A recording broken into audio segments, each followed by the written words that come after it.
Welcome to another video from SkiBoatPartsOnline.com, where our passion is keeping older ski boats on the water. We produce these videos to help you, our customer. Hey guys, today we're going to take a look at steering cables, and we'll take a quick look at throttle and shift cables.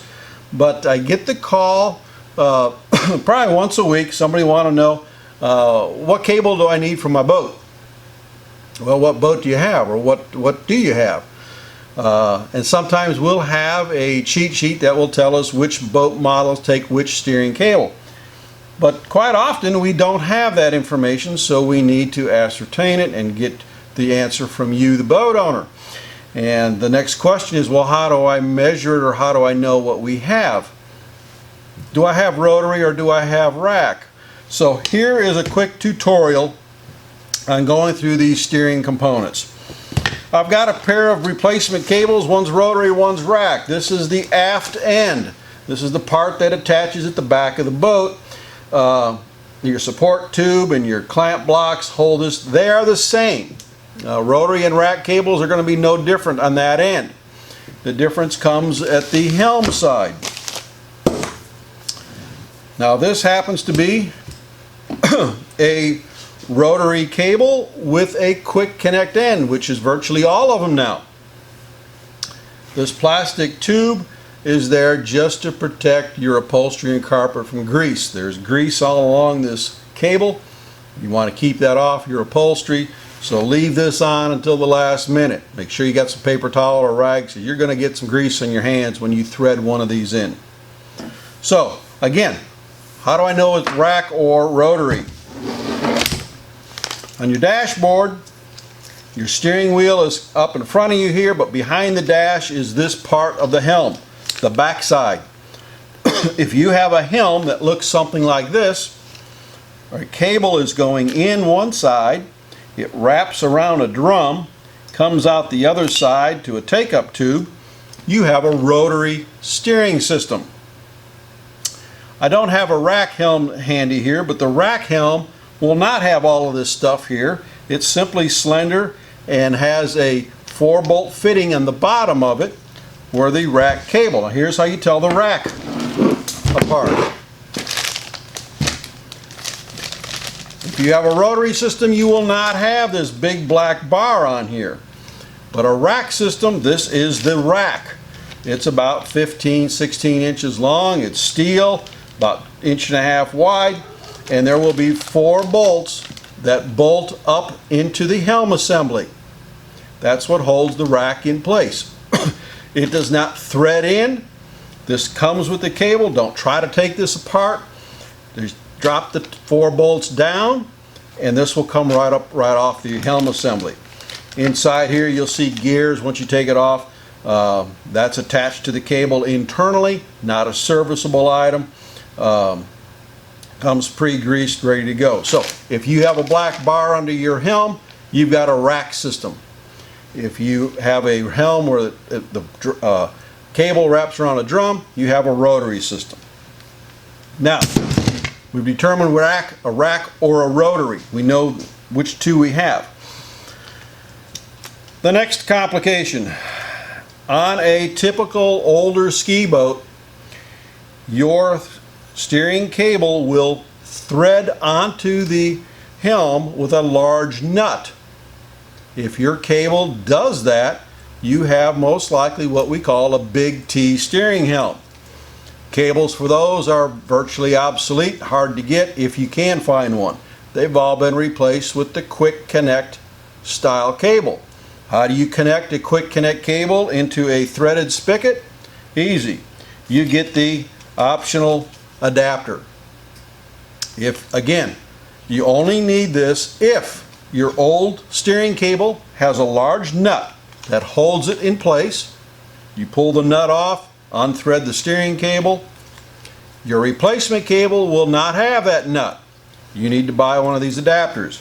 It will thread onto, in fact, here's another helm. This is similar to the Big T, but their competitor.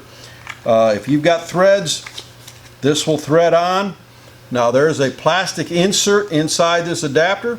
Once it starts to get hard, you'll need to get a wrench to tighten this up until you come to a complete dead stop. It's designed not to vibrate off. This will convert the older Big T style helms to a quick connect style. So if you look under your dash and you've already got one of these attached, you don't need to buy another one. You reuse it. The little safety pin that's on here is designed to push in a little hole here, and that will depress the spring catch to let the cable come out. That's when you use the adapter. Rotary systems only for the older Big T style helms that have not been converted. So we've covered that. If you have a helm that looks sort of like this, that the cable does not thread on, nor does it have a quick connect, but it has some bolts that pull a plate off, that most likely is a Morris system, and those are almost all obsolete. You can call back with if you have numbers on your cable, but most all of these are obsolete on the Morris style cables. In that case, you've got to buy a helm and a cable. Okay, now another question that I get periodically: fella's got a standard steering helm and he wants to know if he can add tilt wheel to his helm. Well, the short answer is yes, you can, but the long answer is you can't use it with the existing helm. You have to buy a new helm. Here's the reason why. The standard helm will look very much like this, except the steering shaft coming out is going to have threads on the end. It's going to have a taper cut into it, and it's going to have a keyway cut for your steering wheel to go directly onto the end of it. That's a standard helm. When you need a tilt mechanism, you're going to buy a device like this. It will not attach to a standard helm. The helm for a tilt mechanism has a totally different shaft end, and you cannot bolt a steering wheel directly onto this. This is designed to go right as a matched pair. This is called a tilt rotary helm with a tilt mechanism. Now you can buy that as a kit. These are all the parts that come in a tilt helm assembly kit. So that covers the steering cables. Oh, the most important part, measuring the length of these things. This is where it gets a little bit interesting.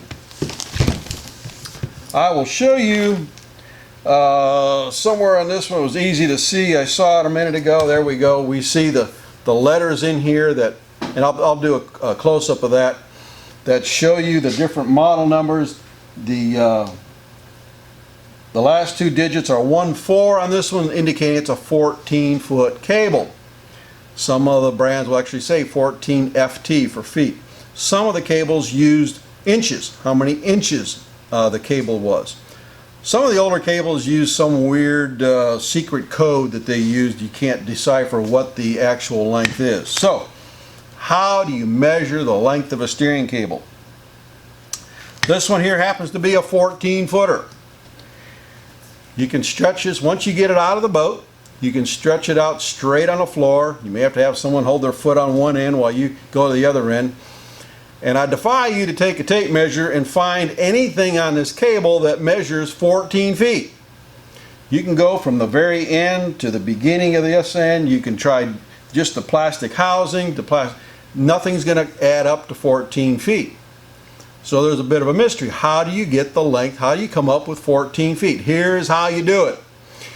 Take your cable out of the boat, stretch it across the floor, and you're going to measure from where the cable plastic housing meets the metal, right here.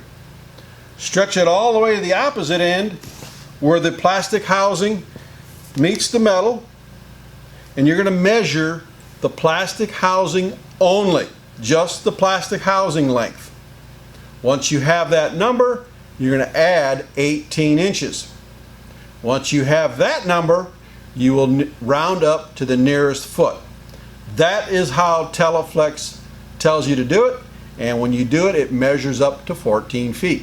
Kind of strange how that's done, but that's the simple formula. It's the plastic housing only, plus 18 inches, and then rounded to the nearest foot. And that applies to both rotary and rack cables.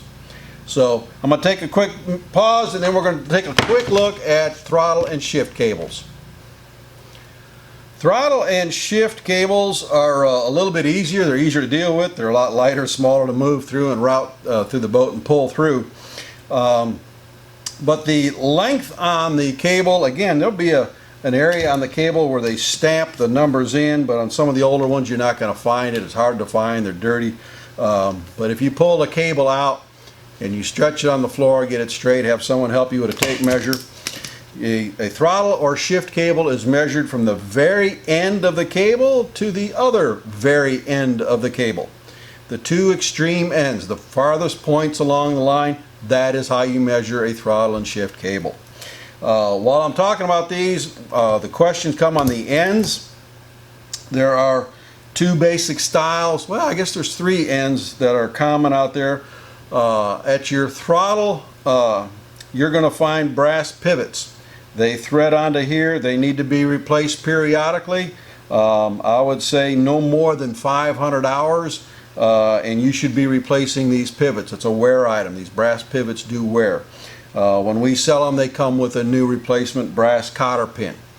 Now, on the very older boats in the 60s, 70s, early 80s, you may find the brass pivots at both the throttle end and the transmission shift lever, and a few of them even at the carburetor. So you may have up to 4 brass pivots on your engine.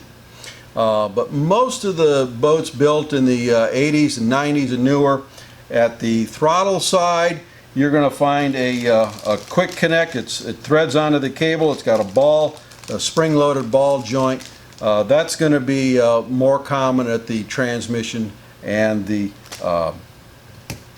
throttle body or carburetor. So there's a real quick review. Again, the throttle and shift cables measured very end of the tip to the very end of the tip. I hope this was helpful.